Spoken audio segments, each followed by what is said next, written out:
A beard denser than waterlogged ebony. A head too big for a body so frail. Clothes loosely hanging over a pair of meek ball and sockets. A waist concealed by 24 keys meant for doors he doesn't want opened. A surprisingly well-polished pair of shoes disproportionate with the rest of the facade. The room, the only locale inhabited by him. A television, obsolete. A table and a chair facing the other way, facing the only window in the colossal echoing hall. The civilization beyond the window filled with chaotic entropy. Yet the echoes contained within the room getting locked into an endless loop. This colossal hall is not a construct of plaster and wood, but of bone and thought. It is the grand architecture of his own consciousness, of which he is the sole captive sovereign. His cartography is now a work of perpetual revision, for the age of discovery within these walls is long since past. He has navigated every floorboard as a scholar might study a sacred but finite text. He has tracked the slow journey of every crack across the ceiling. He knows by heart the subtle music of the draft that whispers from beneath the door. There are no new continents to find in this single-room world. His omniscience of the finite has become his damnation. To know a place so perfectly is to exhaust its possibilities. The echoes are locked in their loop because there is no new sound to disrupt the pattern.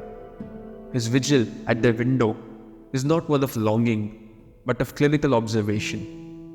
Beyond the glass boils the unmappable sea of humanity, an uproar of unfiltered variables he cannot comprehend, an emotional entropy that would shatter the crystalline stillness of his internal world. His meekness is a form of self-preservation, an implicit acknowledgement that his meticulously curated interior would dissolve upon the abrasive contact of a genuine interaction. And the keys, those 24 iron burdens at his waist, they are relics for a life he refuses to lead, artifacts from an abandoned reality. Each one is a potentiality he has locked away, a conversation, an embrace, a shared silence, an argument. The jangling of these keys is the only unsanctioned noise in the room, a dissonant chorus reminding him of the thresholds, both within himself and in the world, that he has forbidden himself to cross. He is a geographer of a wasteland of his own design, a cartographer of a single room. One day, it began with a knock, a sound so foreign in the room it was like a crack appearing in the sky. The cartographer did not move. It was an error in the pattern, an echo from a world that wasn't his. The knock came again, harder this time. Then, the rattle of a lock, the scrape of metal against metal. He watched, motionless from his chair, as the door, a border he never crossed, swung inward. A woman stood there, breathing hard. She carried the scent of rain and traffic on her clothes. She blinked, her eyes adjusting to the dimness inside. She stepped in.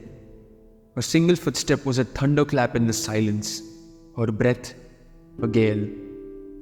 She took another step, and the echo of the first one chased the second. She looked up at the mammoth ceiling, then at the stark emptiness stretching before her. "It's so empty," she whispered, and her whisper became a roar that bounced from wall to wall. The cartographer turned his head slowly. "It is not empty," he said. "It is clean." The woman walked towards him. "Clean of what? Life? Chaos," he answered simply. "Out there, the world is a storm of noise and pointless feelings.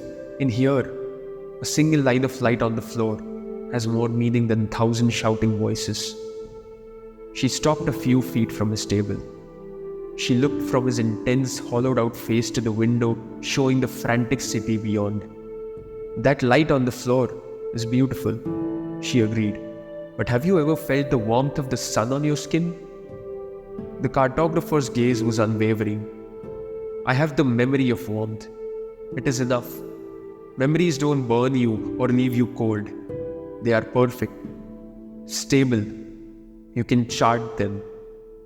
"A memory is an echo," she countered gently. You've charted the river from the safety of the shore.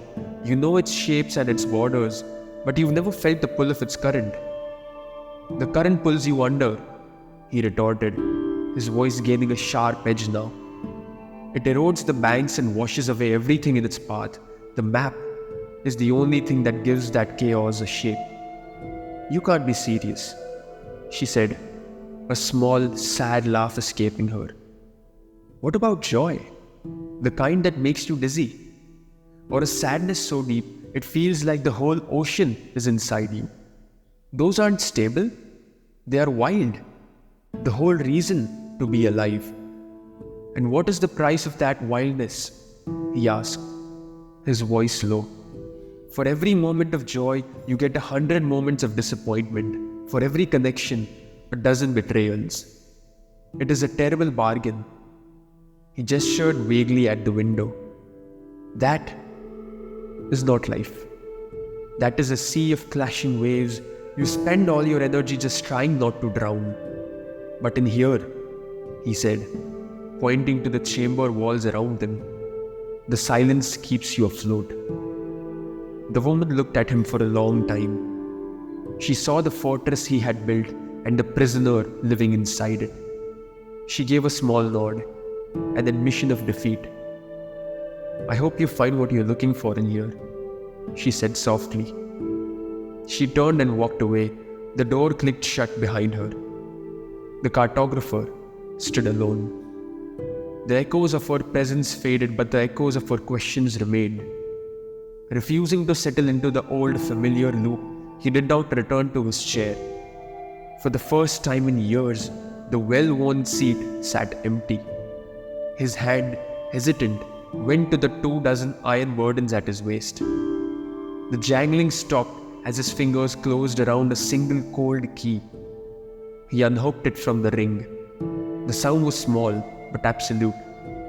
He walked the colossal length of the room and stopped before the door, the solid, final border between his world and hers. He raised the key and held it to the lock, but he did not turn it. Opening the door was still a step that was too far for him. Instead, he let his hand fall and slid down to the floor, resting his back against the door. For the first time in years, he was not in his chair and he was not looking out the window. He was sitting at the very edge of his world with the door to her world pressed against his back. Through the wood, he could feel the faint rhythmic vibrations of the city outside. He looked at the single key in his hand, this relic from a life unlived. He began to wonder. He wondered about the air on the other side of the door. Would it be heavy with the dampness of the coming monsoon? A feeling he only held as a brittle memory? Would it smell of rain on hot pavement, the way she had? He now started wondering about the woman. What was her name? He tried to map the journey of her footsteps after she left, but his mind found only a blank space. Her world was an unknown territory. He thought about her words. The warmth of the sun on your skin. His mind held a perfect, stable map of warmth, but he wondered if real warmth was messy and unpredictable, and better for it.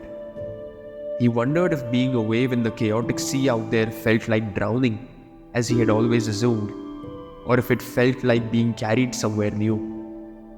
He looked around the vast, familiar room at his life's work etched in dust all around. For the first time, the cartographer of a single room looked at his perfect map and wondered if it was missing the most important detail of all. A reason to leave the page and move on to the next one.